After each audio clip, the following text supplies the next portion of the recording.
Daddy broke that to me. And the first thing I said to him, Daddy, was it because I'm a girl? And he said, Trudy, babe, no way. No, you're just too young right now to have that responsibility in second grade. And he said, let me tell you something. Don't believe anything people say that is going to make you feel less than. You can do everything as well or better than boys can do. Your age should not be a factor in what performance you would give or how you would handle a difficult situation. So don't allow anyone to say you can't do something, because you've proven just by the fact that you're here that you can beat the odds. Right, right, right. And Beautiful. coming from your daddy Yes, is, I mean, the world just opens up.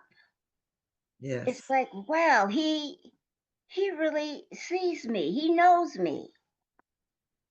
And that was one of those moving periods in my life.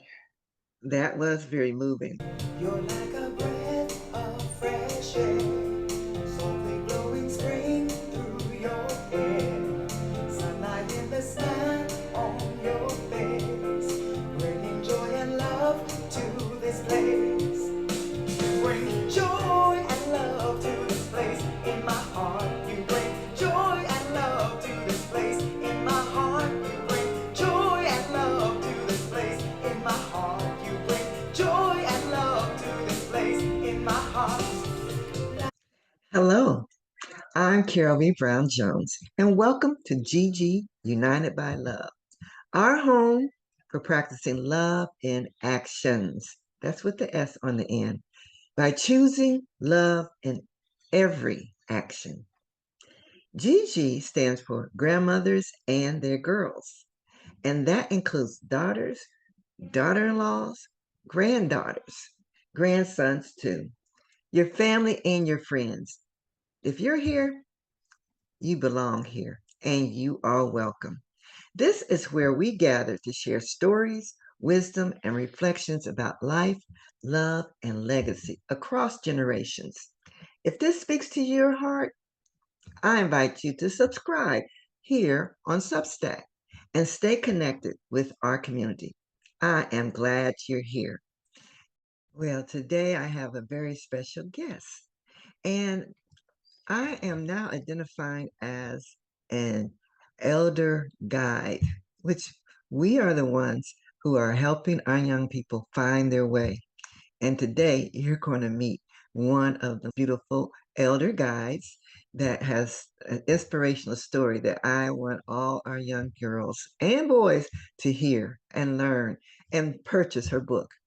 I have Dr. Trudi M. Morrison, and she is a trailblazing attorney, the former senior officer who served under President Ronald Reagan, and the only person in any race or gender to serve in the senior roles across all three branches of the U.S. government. Her new memoir, Winning the Battle Against Myself, A Black Woman's Journey Through America's Corridors of Power. It was released last May 2025, and it offers a rare firsthand look at life and leadership in Washington, D.C. She was born and raised in Colorado. She tells her story in our interview, information you won't get in the book about her family, her grandparents, her parents, and how she overcame obstacles from the day she was born to be the powerful woman she is today.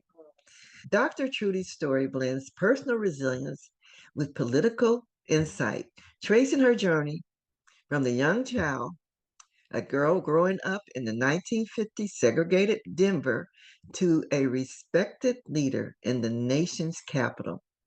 She shares her candid reflections on systematic racism, navigating high stakes environments, and the quiet strength required to lead with integrity. You are going to enjoy this interview, and I do highly encourage you that you purchase the book and share her stories with others. And do pass this one around. And I purposely am sharing this on MLK Day because her story is all about the government, the struggle for our independence, and she represents someone the way that continue the struggle and the continuing the efforts to overcome. I do encourage you to subscribe and share and be with us on the Tuesday talk the day after this presentation, as I have another beautiful, insightful person to share with you.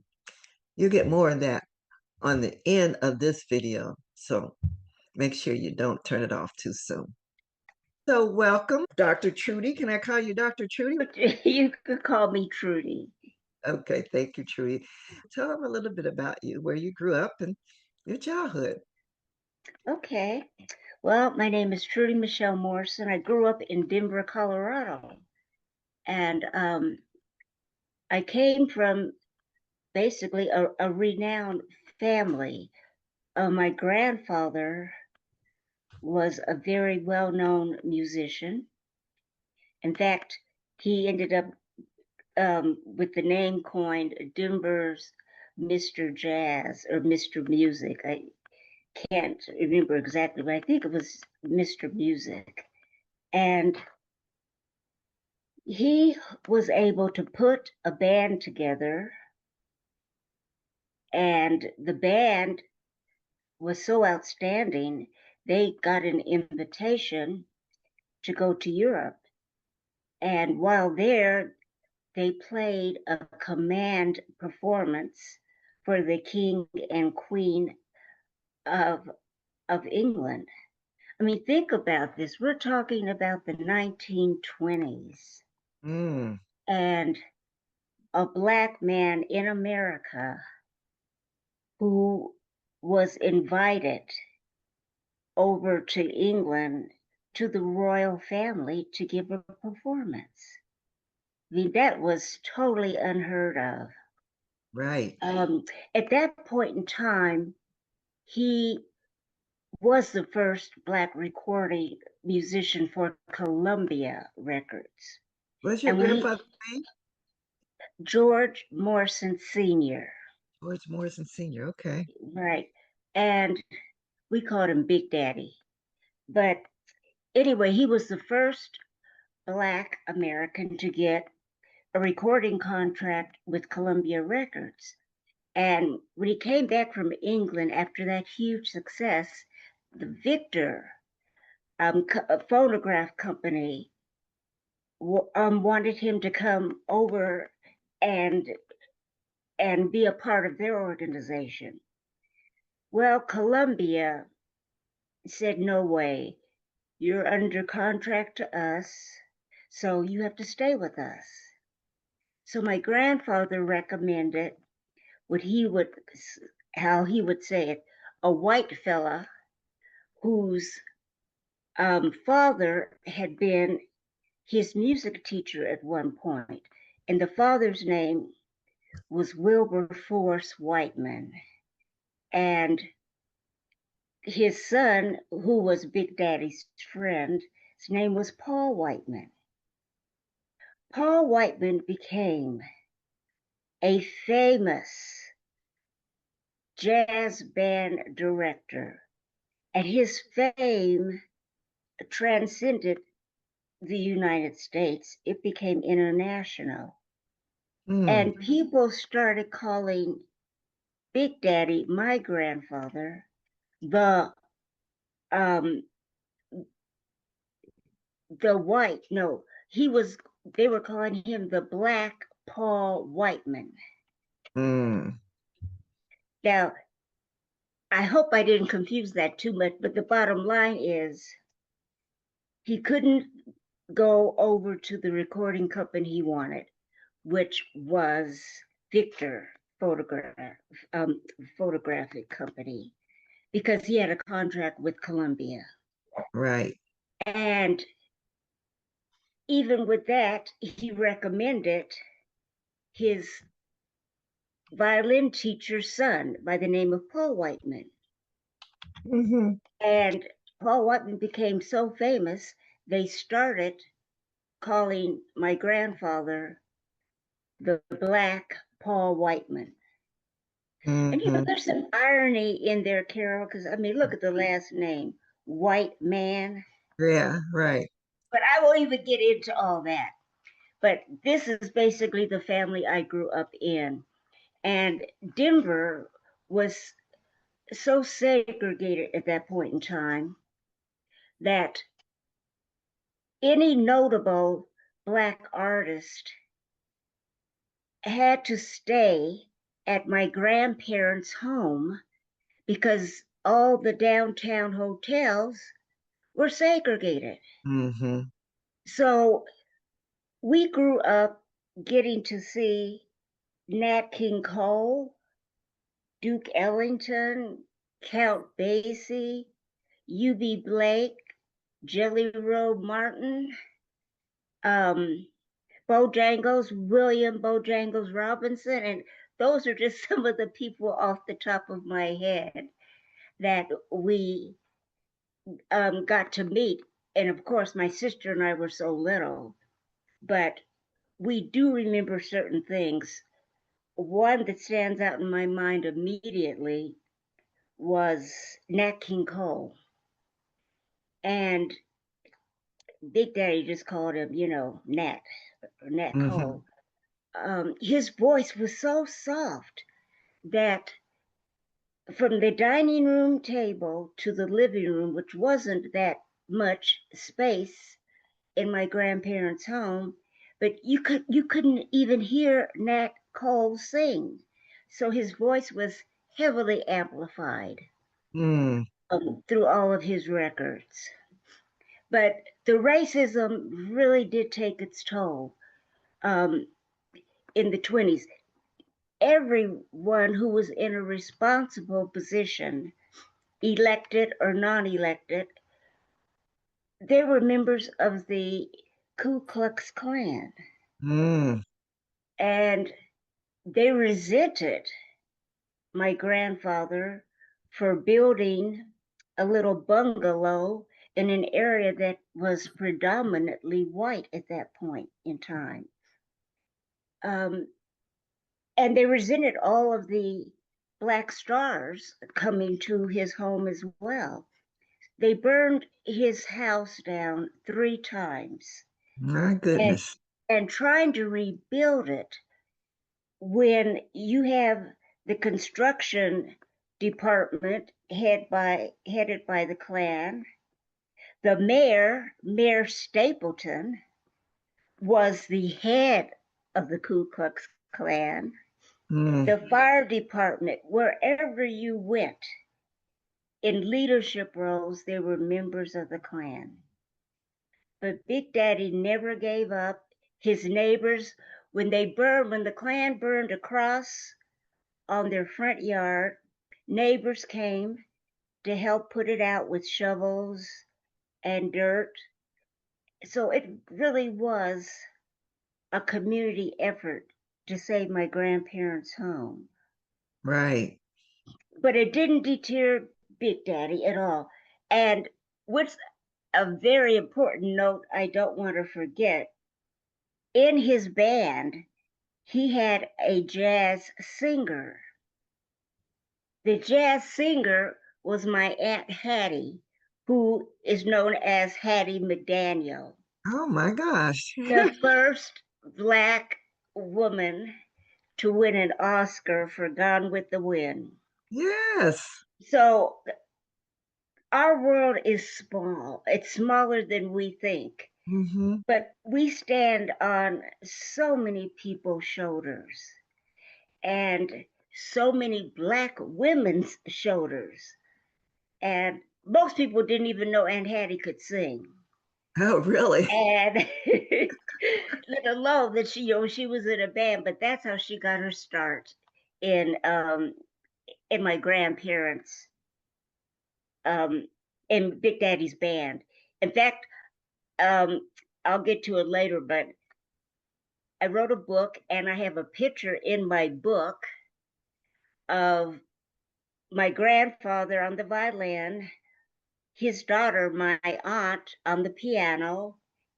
Aunt Hattie is sitting down in a Queen Anne chair, and my grandmother, Big Mommy, is standing behind Aunt Hattie. Um, and my grandmother and Aunt Hattie were the only two Black people at their elementary school here in Denver, Colorado. So they were just totally inseparable, best Mm, friends. So yeah. that's kind of a quick note about the senior parts of the family. And Um, that's important because you, like you said, standing on those shoulders. That was, Unbelievable. yeah, they raised, is that your father's father or your mother's father? That's my father's father. Okay, so yeah, that's Yeah, strong, right. beautiful. And my father is was an educator in Denver public schools. He truly believed in the talent of the teachers and of the students in a public school environment. In fact, Daddy ended up becoming the principal of three elementary schools, um, one ju- junior high school, and the junior high school was Cole, Cole, and of a high school, Manual High School. I'm sorry, I have a brand new puppy that is showing his oats and doesn't like me taking a second away from him, from I don't, her I don't, rather. I don't hear her, but if you need to pause, we can pause at any Oh, time. the pausing won't help with her. But Daddy ended up being the principal of the schools he had attended. Oh, So that was amazing. And along with Big Daddy, um, Daddy George Morrison Jr. played in our church every Sunday for over 60 years. Our wow. church was Shorter AME Church. Hmm. My mother, Marjorie Briggs Morrison, was the first Black appointee in the city and county of Denver. Mm, And she served as the executive secretary, meaning the head secretary, to 8 Denver mayors. wow. One chief of, I can't remember the exact title, but a Black man was the first one to get the job where Mommy served as secretary. His name was Elvin Caldwell, and it was really the chief overall law enforcement in Denver. So that gives you an idea of my grandfather and grandmother on my dad's side and my parents. Now, a quick note too. Mommy's mother's name was Cora Briggs, and she was a cook. And once I get in my book, I talk about, and I have a picture of her working at a nursing home called Charmwood, where she was the chief cook, and she's standing on a table surrounded by turkeys, hams, lemon meringue pies, and it was just such a source of pride. And when Mama Briggs would cook and Mommy, they would tell my sister and me about the roles that Black cooks played during slavery Mm. and how that kitchen and food was actually a form of rebellion because they were able to talk more freely than they were around other people. And every dish, was made with love. Oh, yes. And to hear the stories of some of these Black cooks and butlers and how their talent was constantly just streaming from them, wanting to share it because they knew that was their freedom. That gave people the love that they were unable to show physically. Mm-hmm. So growing up with a woman who actually was a domestic as a cook for white and Jewish people, we learned so much about the history of culinary development amongst Black people. And that's just a generation away from me. Yes. So, when you hear these stories, they aren't so far in the past. In fact, my little niece said to me one day, she calls me Tutu. Tutu, now, you were born after Abraham Lincoln, right?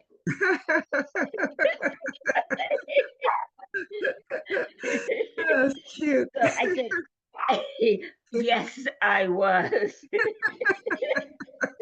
That's like when I go to schools and kids will ask Harriet Tubman, I be in Harriet Tubman, and they said, did you know Martin Luther King Jr.?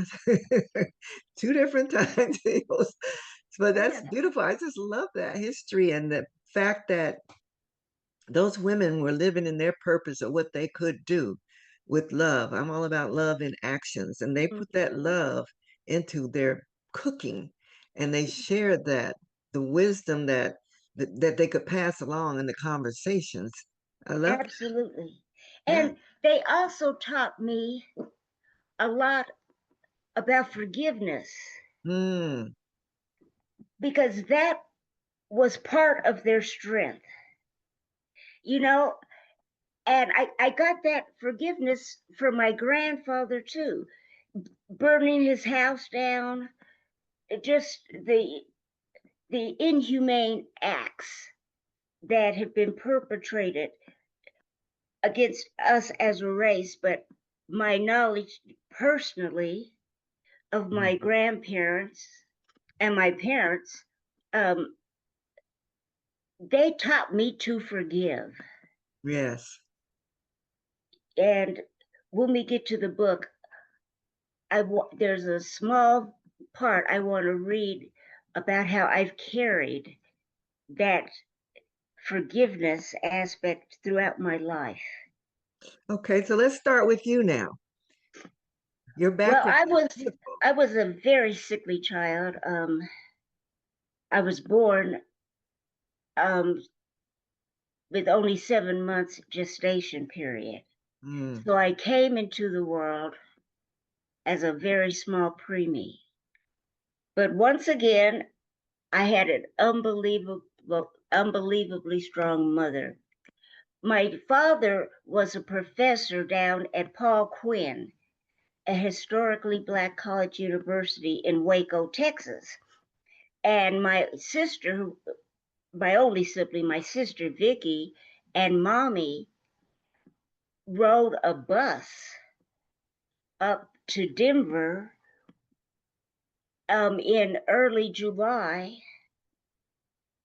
instead of staying down in Waco with my dad because mommy said, I think this baby's going to come early and I can't chance having her at a segregated hospital.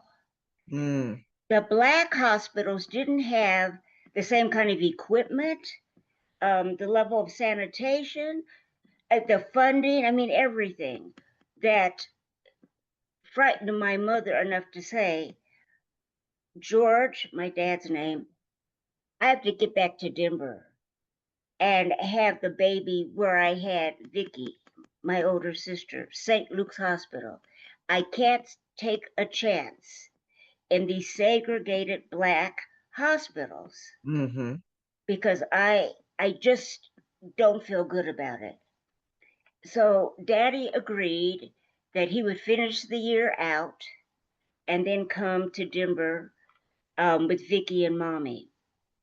Now my grandfather, Big Daddy, was waiting um, at the bus depot for Mommy and Vicky, and they got off, and it was great. But I was born within the week Oh, wow. of when Mommy got there, and they put me in an incubator room, and Mommy was out, getting sun, trying to heal at a hospital where the other women there were white. Mm-hmm. Um, but I survived. I survived. And Big Daddy had to leave to go up to Wyoming. He always played the Cheyenne, Wyoming rodeo. And when he came in, everyone knew he had had a new grandbaby. So he got on the microphone and said, Yes, I just drove up from Denver, and I'm proud to tell you the baby has the the fixtures of mom and I don't know, something of dad to let everyone know he had a little girl. Okay. Yeah. So the illness stayed with me. I spent, I think, off and on 9 years or 10 years of my early life in hospitals. Mm. Pneumonia, bronchitis. One time when I got to go home, I had even a more severe accident. Those were the days where they had vaporizers that were heavy, heavy glass, and that you'd fill them up with water, camphor oil to help the breathing Yes. of, of a sick child. I got up to go to the bathroom and I tripped over the cord of the vaporizer. Mm-hmm. Hot oil Oh, no. splashed all over my right leg. Oh, gosh. I was rushed to the hospital, and you could see the fluid was building up. They drain it, the fluid would come back. And finally, about the third day, I heard the doctor tell Mommy there was just no choice. They were going to have to amputate. Mm-hmm. And my parents and grandparents, cousins, aunts, uncles, we had a prayer group. And the prayer group got together, and whether it was a miracle of medicine or a miracle of prayer and faith, or if it was both, my leg healed and I've kept it. Oh, beautiful. Unbelievable. You are But a miracle child yourself. Yes, right? you are. But I was behind in everything at school because when I went, you, I usually was sick and I couldn't do other things that kids could do. There were these rings that were on a playground, and you would go from one ring to the other, and you had to swing yourself around. Right. I remember And that. and one day, and I'd stay after school because Daddy was a teacher at the school at that point, so he always stayed a little later. So that gave me more time to practice on the Hmm. physical stuff I couldn't do, like these rings and Right. climbing ropes. And one day, I guess another teacher that stayed late watched me fall in the dirt so many times trying to do those rings that she said to Daddy, "Come on, you have to call her in here. She can't just keep falling in the dirt. I mean, look at her. It's all over her." And Daddy said, "I know my child. She will get around those rings. She has never given up on anything." Daddy was right. It took me 5 more months, but I got around those rings Hmm. and I climbed to the top of that rope. Hmm. But I was terrified to come down. So Daddy had to get a ladder and climb up. It was like, if I got up here, I'm not letting go. So I That's was not athletic, but uh-huh. I was always more scholarly and a social animal as well as a political animal. In second grade, I got voted to be president of the student body. Ah. And the principal told Daddy to tell me that I could be vice student government representative, but they had to put the sixth grade boy as the president because I was simply too young. Mm-hmm. So Daddy broke that to me. And the first thing I said to him, "Daddy, was it because I'm a girl?" And he said, "Trudy, babe, no way. No, you're just too young right now to have that responsibility in second grade." And he said, "Let me tell you something. Don't believe anything people say that is going to make you feel less than. You can do everything as well or better than boys can do. Your age should not be a factor in what performance you would give or how you would handle a difficult situation. So don't allow anyone to say you can't do something because you've proven just by the fact that you're here that you can beat the odds." Right, right, right. And Beautiful. coming from your daddy Yes. is, I mean, the world just opens up. It's Yes. like, wow, he really sees me. He knows me, and that was one of those moving periods in my life. That was very moving. Beautiful. Yes, beautiful.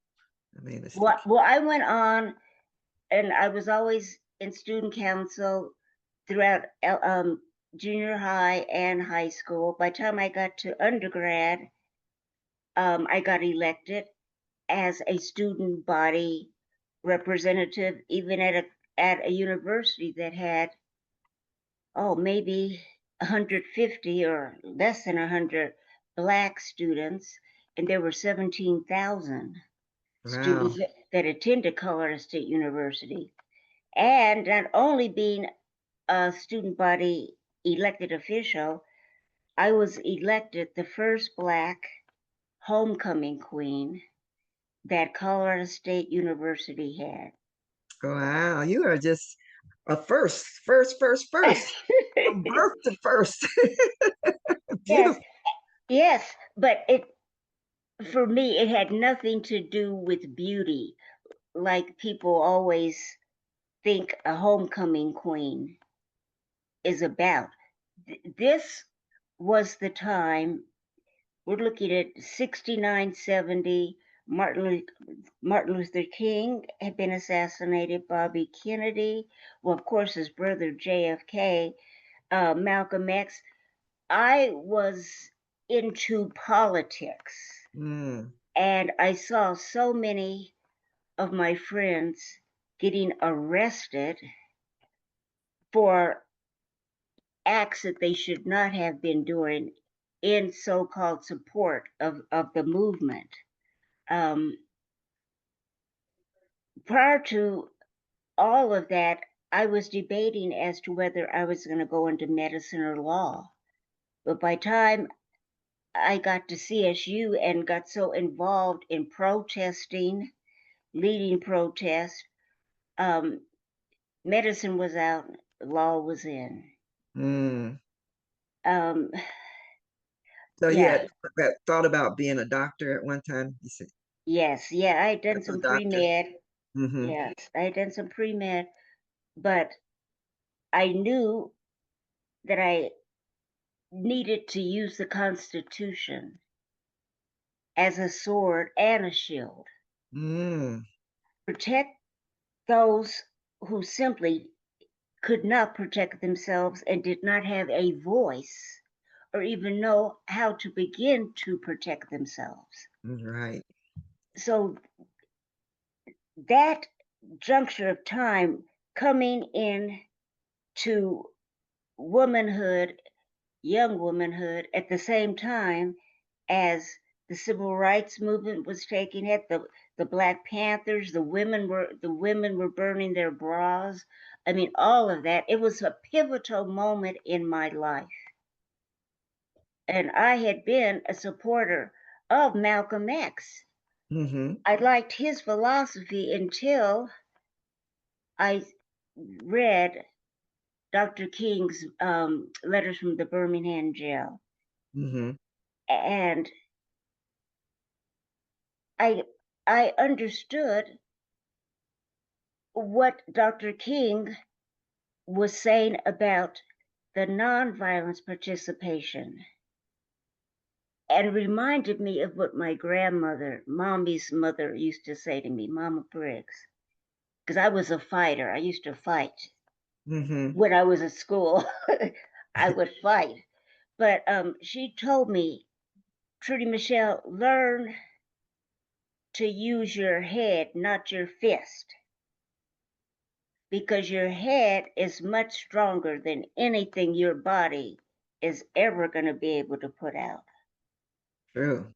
So those words kept coming to me. And that's when I knew I have to use the brain that the good Lord gave me to fight injustice and fight for equality. So I went off to law school. First time I left Colorado, I went east to Washington, D.C., George Washington University.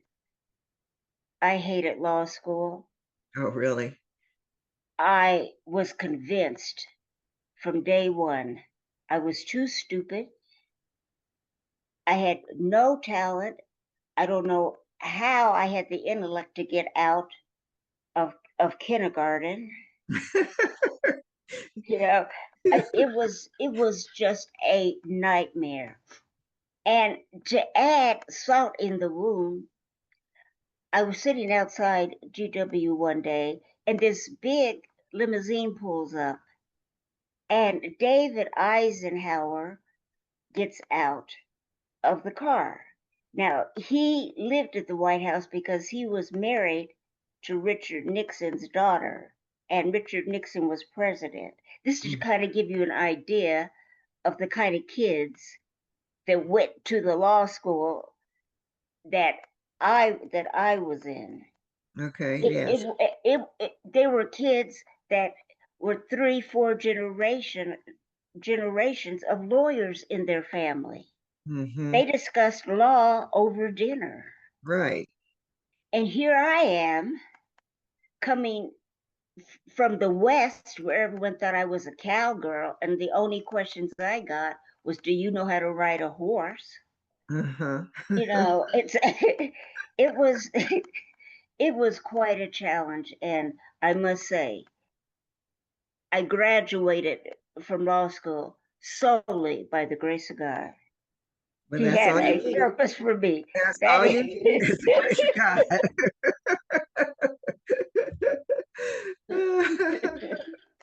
Well, as time went on, I I worked in Denver, and I started a political organization which got the attention of some of the state political people. And by 1981, Ronald Reagan was sworn in as the President of the United States. At that point, I was asked to come to Washington um, to work at HUD, the Housing and Urban Development Department, where I was an assistant secretary for policy and budget. I was there a while, and then I got another notice to come back home to head up Health and Human Services for Region 8, which was Colorado, South Dakota, North Dakota, Wyoming, and I don't remember all the states, but it was 8 states. So Hmm. I headed that up, and it was good to be home for a while. But most of my friends were still in Washington, and I had been there so long as an adult with law school and the friendships that I made before and after that I really wanted to go back. I had a luncheon with a friend, Holly Coors, who was the Joe Coors, and Holly were the ones that were the owners of Coors Brewery that's Oh. based in Golden, Colorado. Hmm. So I was having lunch with Holly one day, and she was good friends with Nancy Reagan. And she said to me, "Well, what do you want to do next?" I said, "I don't know. I kind of want to get back to Washington, but I'm not sure in what capacity." I said, "I've been at HUD, I've been at Health and Human Services. I don't know, maybe the White House." And we just left it there and didn't, say anything else about it. Less than a week later, I get a call from the White House to come for an interview. So I got my stuff together, and I knew Washington was just unbearably hot and sticky in July. So I, got a linen suit and everything. And as I walked from the hotel to the White House, I started having these moments of self doubt and fear approach me like, oh no, this is the Reagan White House, and I'm walking over here by myself.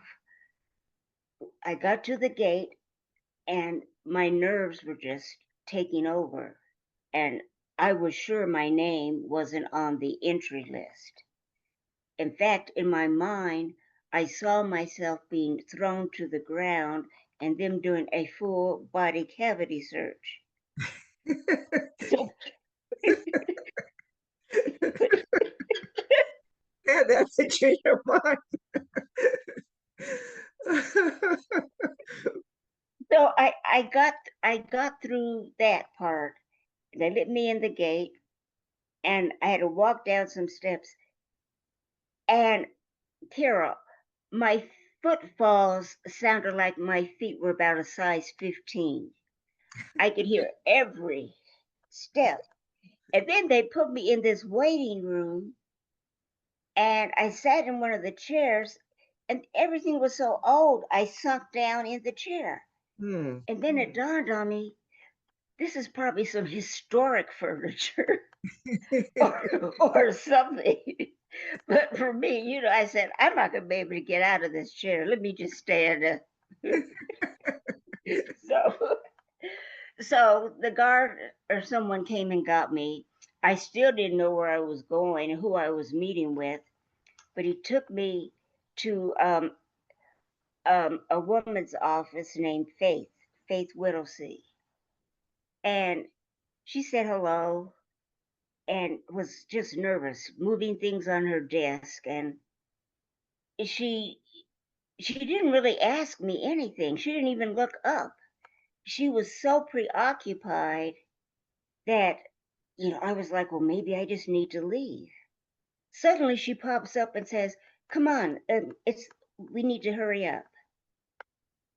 And at that point, I knew I was getting thrown out. And I was so glad I had bought those walking shoes to walk back to the hotel. Mm-hmm. Uh, and I'm looking through all the windows, and the offices were incredibly small. I said, how do people work in these little bitty offices? But I could see the grounds from the other side of the window, and the grounds were beautiful. The next thing I know, she stops at these two doors and walks away. So I'm looking to see what's going on with her. And the next thing I know, I turn around and Ronald Reagan is standing at his fireplace looking at me. And I I just I was frozen. I just stood there and I looked around and I saw the Resolute desk and the three windows behind and the blue and gold rug and the chairs, the Queen Anne chairs that were in some kind of damask fabric. It was understated elegance. Mm. But I still couldn't move. But he walked over to me and said, come in, have a seat. And his size threw me. He was much bigger than I had imagined. And I Mm-hmm. can't say, in all honesty, I ever imagined anything about Ronald Reagan. So this whole thing was surreal to me. He Right. had a brown suit on, kind of a eggshell shirt, and so I went and sat down. And he sat across from me, and his legs were up much higher than mine because he was taller. And all I could think was, I hope he doesn't have on white socks. I, you know, these thoughts. You are a great storyteller, and you put the humor in there. We can listen to you all day. So keep going. Well, he didn't have on white socks, and um, I declined jelly beans that he had everywhere.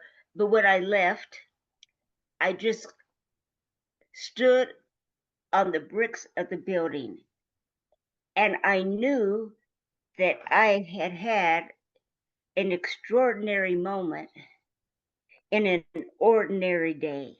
Mm-hmm. I went back to the hotel and called my parents. Mommy was upstairs in the kitchen. Daddy was downstairs watching a game with a beer. And he did as usual. Hi, Trudy, babe. Is everything okay? Yeah, Daddy, but okay, bye. Clank, the phone goes down. That's my conversation with Daddy. And I start to, Mommy, get Daddy back. I just met with Ronald Reagan in the White House. I want to tell you all about it. So Mommy starts, George, pick up the phone, pick up the phone. Marjuno, I can't hear on that phone. So they went back and forth as usual, and Uh-huh. I'm about dozing off listening to the regular. So so they got Daddy on the phone, and I told them what about the meeting. And at one point, Carol, I just had to stop and feel their joy and pride.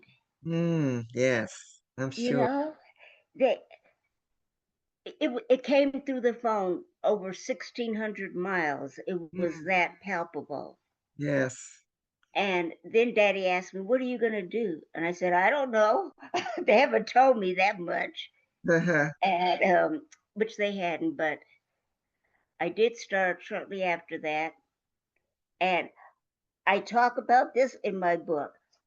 I didn't. It took them forever to get me a pass so I could come in without having to be scrutinized by Secret Service every single day, and I didn't have a secretary.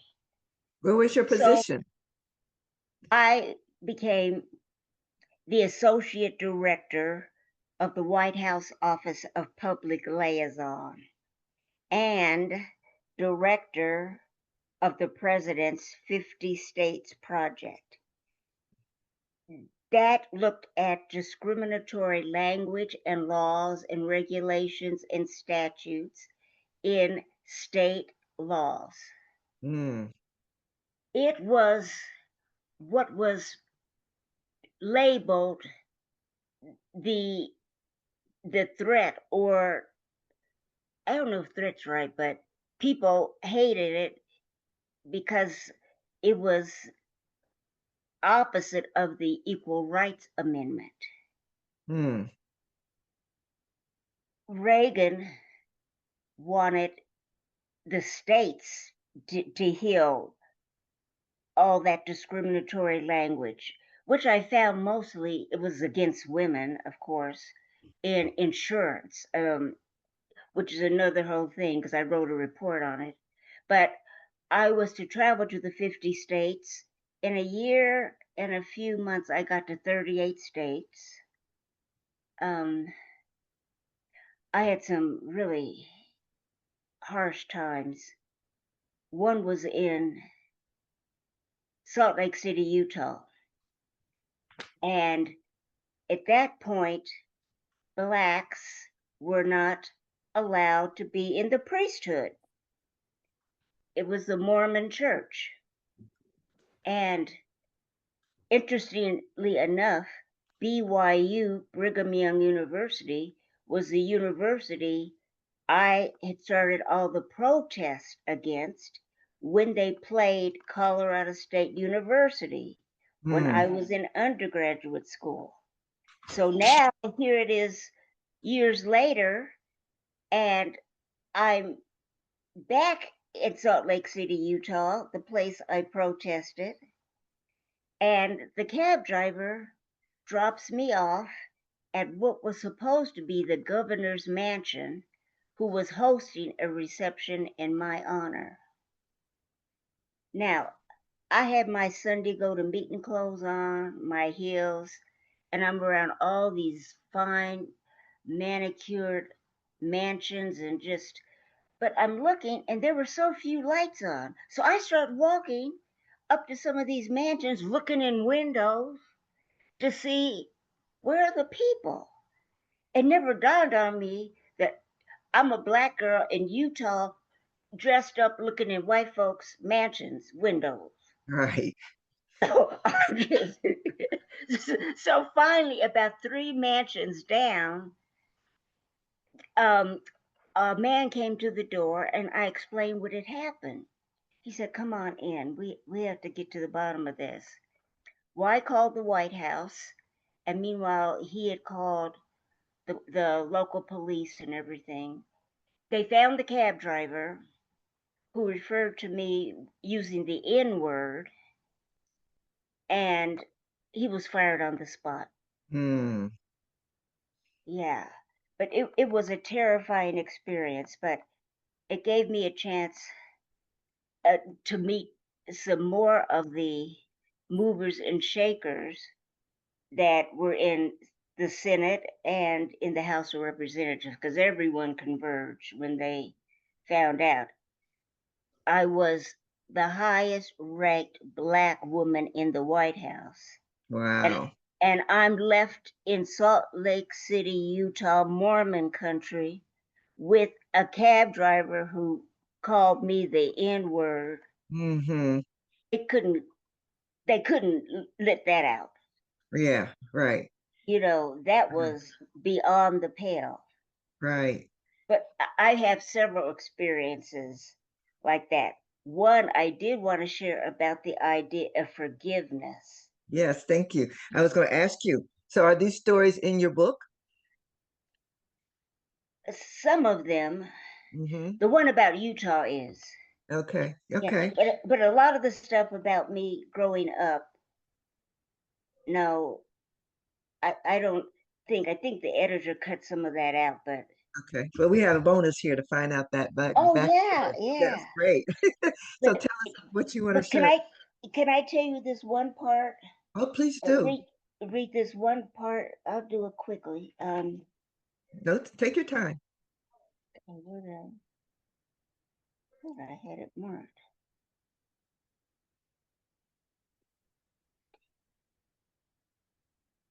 Okay. Now I'm in the White House. Let me set the scene. And by the way, in each of my chapters, I start with a quote from a woman, and this happens to be chapter 15. It's titled "Equality or Not." In the quote, the emotional, sexual, and psychological stereotyping of females begins when the doctor says, "It's a girl." Shirley Chisholm, Mm, who became a mentor of mine when I was selected to be a host for the Congressional Black Caucus at the end of September every year when I was still in Washington. So mm-hmm. Mrs. C, as I called her, was a very dear friend. But anyway, let me start. At a Republican luncheon in 1983, where women were dressed in their finery, a woman stood up and threw a tomato at me. She didn't like my speech supporting the 50 states initiative instead of the Equal Rights Amendment. The ERA aimed at inscribing gender equality in the Constitution. Well, I was so glad I was wearing a red suit. The police were called. They asked if I wanted the woman arrested, and I said yes.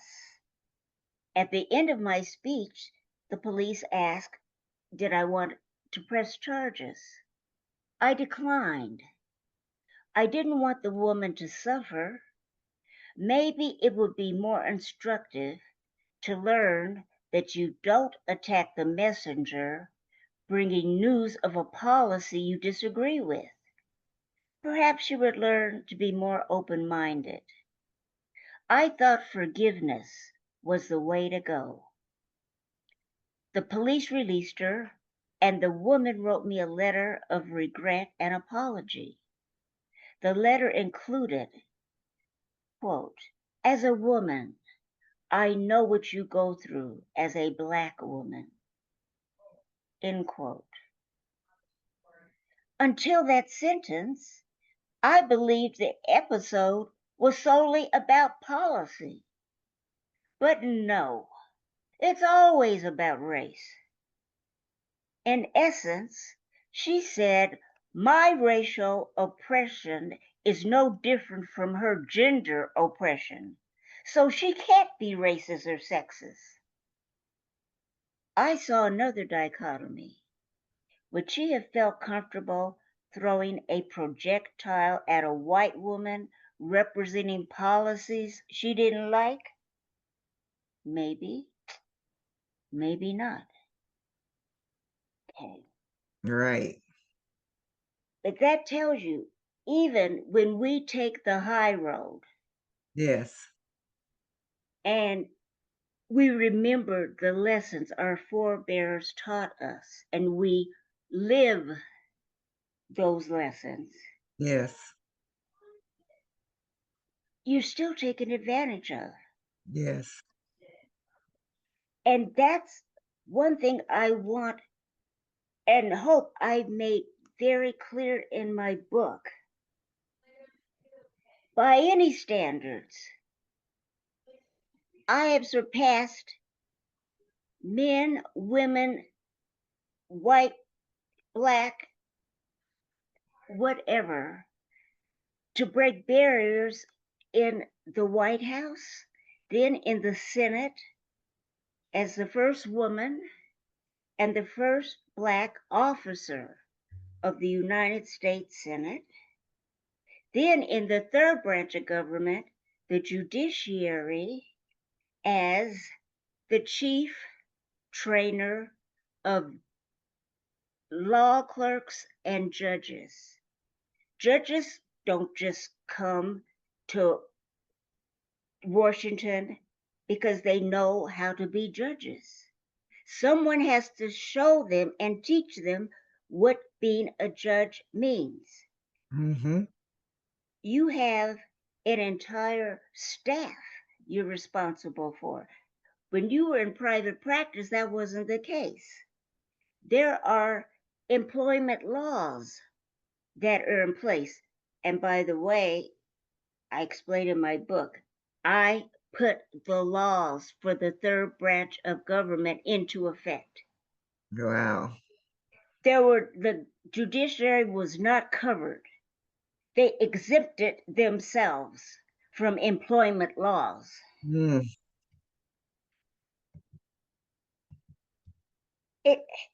It has been a battle.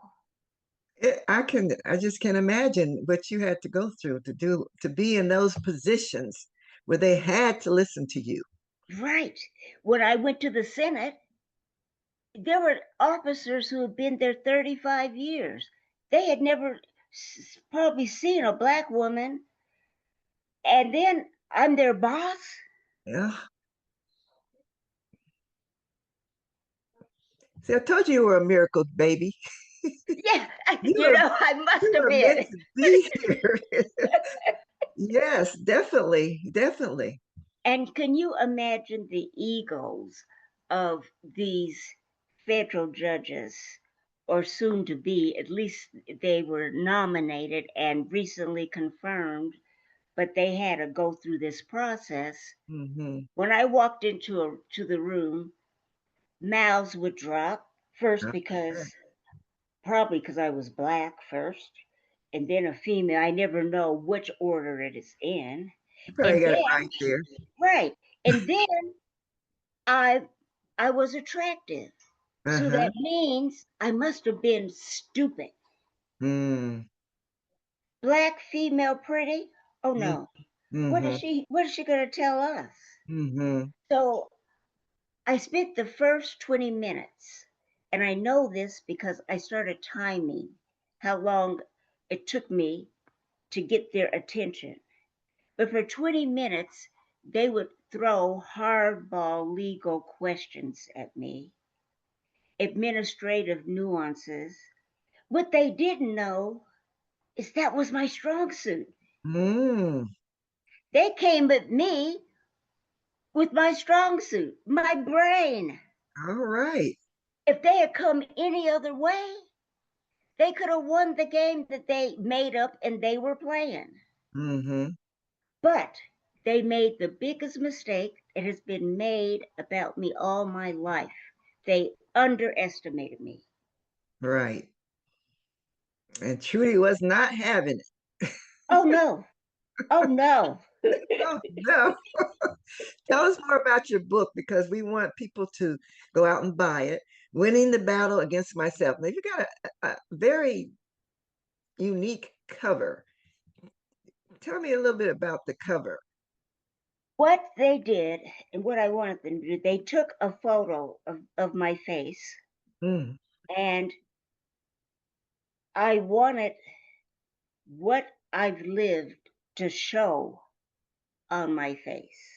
okay. I wanted the cracks that were inevitable, the tears that are in white coming down, Okay. the the faraway look of loss and sadness, but pride. Mm, okay. The the ripping away, and of course I had to do it in gold, Mm, Carol. You okay. know, if you could rip me up, use some gold. Don't be just using any old color. but but Yeah. the ripping away. we can just rip her continually until she falls. Mm, That's what the cover is about. It's about sadness. It's about pain, but it's also about never giving up. in And triumph. Yes. and it took me a long time to even get that right because it's an attention getting cover. Yes, it is. Yes. And and I wanted to make sure everyone knew this was about a black woman's journey. Yes. It's and that it has been. Yes, it has. And it's been a powerful story to share. And I'm so happy that we were able to talk and share your story here. And because, I'm talking to women who have lived stories of challenges and overcome them, and to have this story to tell that can be inspiring and needs to be told so our younger people Yes. can see again the shoulders. You stood on your grandfather's shoulders and your parents' shoulders. Now we children are standing on yours because your story is so unique. I'm waiting for the movie to come out. And 'cause it's such a it's just like I just saw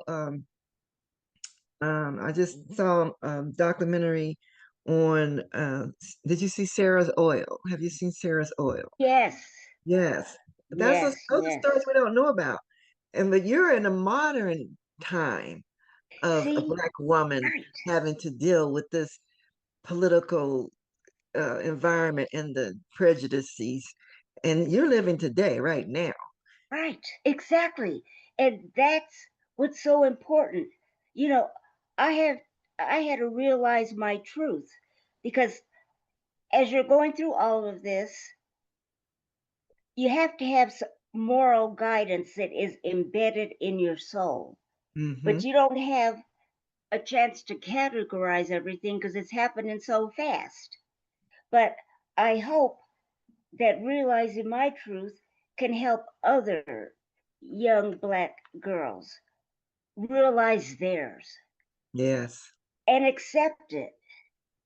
And one of the keys is to surround yourself with people who share your values. And when you're young, you know, that's difficult. I understand. I mean, I was young once, and sometimes the flash of all of it can overtake you. I remember I was in school so long because I stopped at law school, but later I went to Michigan and I got a master's in political science and a PhD in philosophy. And I Mm, was 40 years old.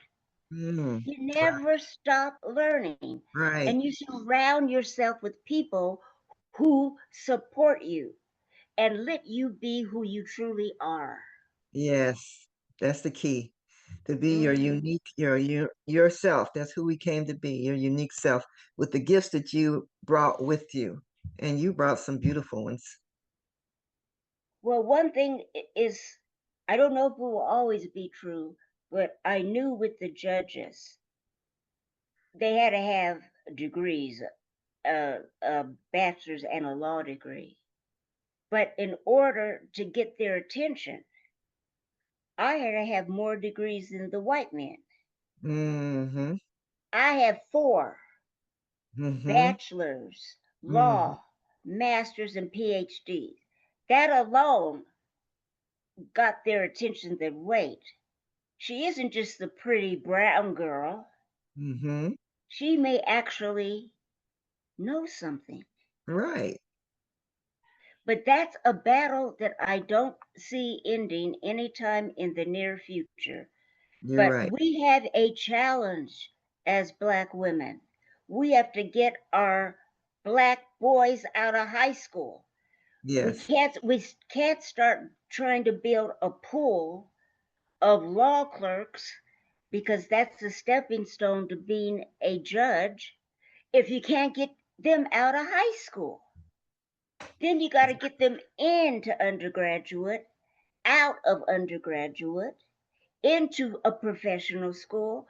But if we can't get our sons out of high school, look at how many generations we are losing. That's so true. And you bring up that the theme, and now is get on board the new Underground Railroad, my most recent book. It's all about doing exactly what you're saying, sharing your stories and encouraging and helping our young people, lift them up, tell them that they can do it, inspiring them, giving them the tools that they need and the support financially, spiritually, Right. prayerfully, all the Mm-hmm. ways that we can support them, because we've got to do it, because there's Yes. it's like today they're trying to bring all those challenges that you had in the 70s Mm-hmm. back in front of us now. Yes, exactly. And there's not a day that goes by when I don't weep and sob inside Mm, because of this. I even asked the good Lord,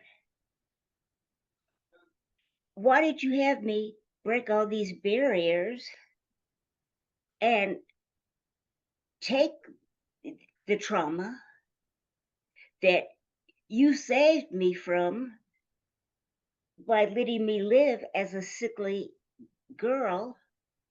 What, to have everything torn down with the signing of a pen mm, on an executive order, mm-hmm, or what it took to be able to get our kids in schools, just trying to even a playing field. And the first thing you hear is everyone disband diversity, inclusion, you know, equity, just let's erase it. What about the purpose? If I'm asking this, and I'm not being disrespectful, Lord, but my heart breaks. And you can bet Harriet Tubman's heart's breaking, and Shirley Chisholm's heart's breaking. Ida B. Wells. You know, we forged this. They did it with blood, and I did it a different way. But that's just a matter of time. mm-hmm, We're all there together. right. And when you see what is happening at record speed, Mm-hmm, we have to do something. we And do. that is one of the powerful reasons I wrote this book. I was going to say that you went through all you did so that you could write this book and share this story. You're one of the voices that's going to help bring the information to our young people, and they need to hear it. And I'm so happy that we were able to share it on this podcast. And I'm sure you're going to be on many more. And but the people to get the book and actually read it and share it with our young people and share with us, our age group too, because I'm all about collecting the stories like Yes, yours yes. so that they Mm-hmm. can be shared and be the inspiration to see that it doesn't stop. We have to keep on going. Mm-hmm. The challenges aren't going away, but Oh we no. have to keep on going. Yes, We can do that in a absolutely. unified way. There's no stopping us. I mean, Harriet Tubman had to go through slavery and all that was there, but they got through it.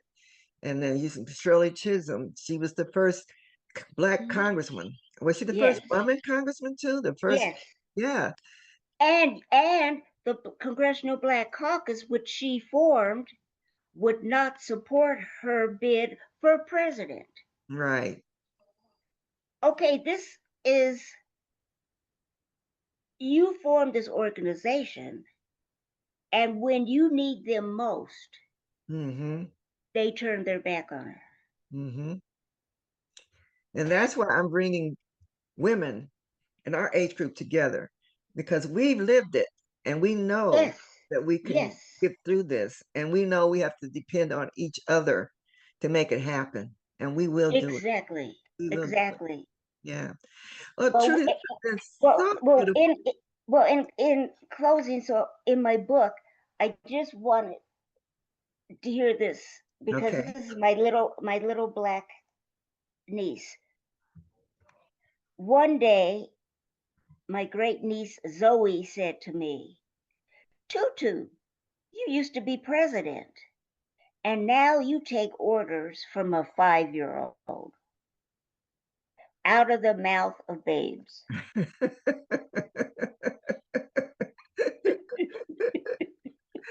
That's beautiful. That's the same baby girl that asked me if I knew Abraham Lincoln. Right, right. Well, Right? she, she is You blessed see? to be your niece Right. because you're going to be training her up. Yes, right. She's on you to She stand on telling those me. shoulders, and you're going to be training her up. She may be Yeah, she didn't. president, but Yes, she may be yes, president one day. right, right. She didn't understand all this, but she put it together like, okay, she has something to do with the president. But Yes. now you're with me, we're coloring. This is what we do. And you know what? That's so beautiful that you are a part of her life and she connected with you because she could one day Yeah, go to the next step, the next level that you set right. the playing field for her to do that. So thank Hmm. you. Thank you Well, for thank keeping you on. for doing this, Carol. Your Oh, importance is the one. Your your path is truly as a ceiling breaker, a black woman who has managed to even be a part of the media. You just think of that. We yeah. You remember the days. Well, you probably don't, but I remember the days vividly when we would see somebody black on TV. I mean, we're in And the same age group, remember? I definitely oh, remember. that's right. And you run and yell, tell everybody come on down and call Uh-huh. your friends and say, look, there's there's a show on, and so and so. And when the Supremes came on at the Ed Sullivan show, Right. and they were dressed. Yes. Woo! They were so elegant. I mean, the kids don't even get that. No, they don't. They They don't. they can't understand the joy Right, it right. was for us. Yes, it was. It was. Beautiful. Beautiful. Well, this has been a wonderful conversation. I'm not going to close you off too soon. Anything else you want to leave us with? And we're definitely going to be showing people the book and encouraging people to purchase it and read it and share the stories and your story. Anything else you'd like to leave us with? Oh, just my total admiration and praise for you, Carol. Well, thank you. You are doing God's work. That's the only way I can put it. And thank you so much. You are God so bless you. welcome. Thank you. Thank God bless you. I thank you for being here. And as you go on with the rest of your day, remember, love in actions is choosing love in everything you do. And if this spoke to your heart, I invite you to subscribe to Substack and stay connected with our community. That's Gigi United by Love on Substack. Until next time, choose love.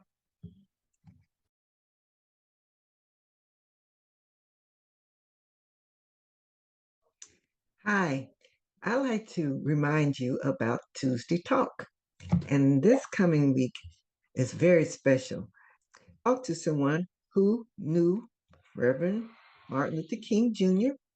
and marched and got in the trenches during the civil rights movement. That is Mrs. Ruth Perot. She has a beautiful story that you definitely want to be able to listen to and ask questions so you can learn more about what it was really like back in the 60s and 70s when people had to literally lie in a ditch to keep from having a school torn down. Oh, my name is Ruth Turner Perot. I'm 85 years young, and I had the privilege of serving on the front lines of the civil rights movement in the 1960s. That was truly a life-changing experience for me, and I learned lessons that I have carried through the rest of my life.